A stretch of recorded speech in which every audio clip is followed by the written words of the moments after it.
네, 수사 결과를 통해서도 좀 확인을 해볼 내용입니다만은 이번 의혹이 처음 불거졌을 때 이재명 지사가 가장 강조하는 대목, 바로 공공개발의 모범적 사례다라는 겁니다. 민간에 돌아갔을 막대한 개발 이익을 공공의 영역으로 많이 환수했다는 게 핵심인데 이에 대한 반박 주장도 만만치 않습니다. 부장원 기자입니다. 대장동 개발 의혹이 처음 터졌을 때부터 이재명 경기지사는 공공이익 환수를 제일 강조했습니다. 5,500여억 원이라는 구체적인 수치까지 제시했습니다.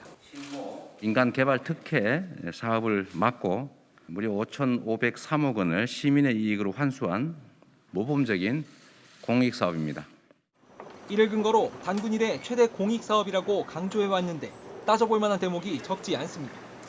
먼저 기부채납 명목을 제외한 개발이익 환수율입니다. 50% 더하기 한 주의 지분을 가진 성남도시개발공사의 수익률은 전체 배당액의 30.9%. 금액만 보면 1,800억 원이 넘지만 위례나 하남과 같은 다른 민간 개발 사례와 비교해보면 수익률 자체는 정작 10에서 20%포인트 낮습니다. 환수율의 절대적 수치가 아닌 상대적 수치가 적정했는지 의문이 드는 대목입니다. 둘째로는 개발구역 내 임대주택 비중이 낮다는 지적입니다. 사업 개발 계획이 승인된 지난 2015년 6월 당시 조성하기로 했던 임대주택은 약 15%.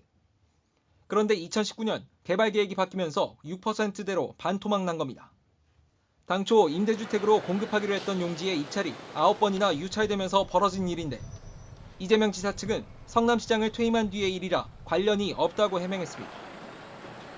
그러나 기존의 임대비율 목표치였던 15%마저도 현행법상 최저치인 25%를 성남시가 재량으로 낮춰줬다는 점 자체는 부인하기 어려운 대목입니다.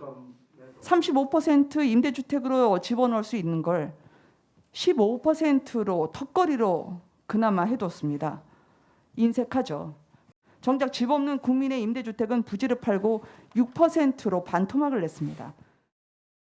화천대유와 같은 민간의 막대한 부당이득 논란에도 이재명 지사의 강경 대응이 먹힐 수 있는 건 결국 공공성 확보 때문입니다. 그런데 이 부분이 흔들린다면 이 지사에게도 좋지 않은 영향일 수 있는 만큼 이를 둘러싼 공세도 치열하게 전개될 거로 보입니다. YTN 부장원입니다.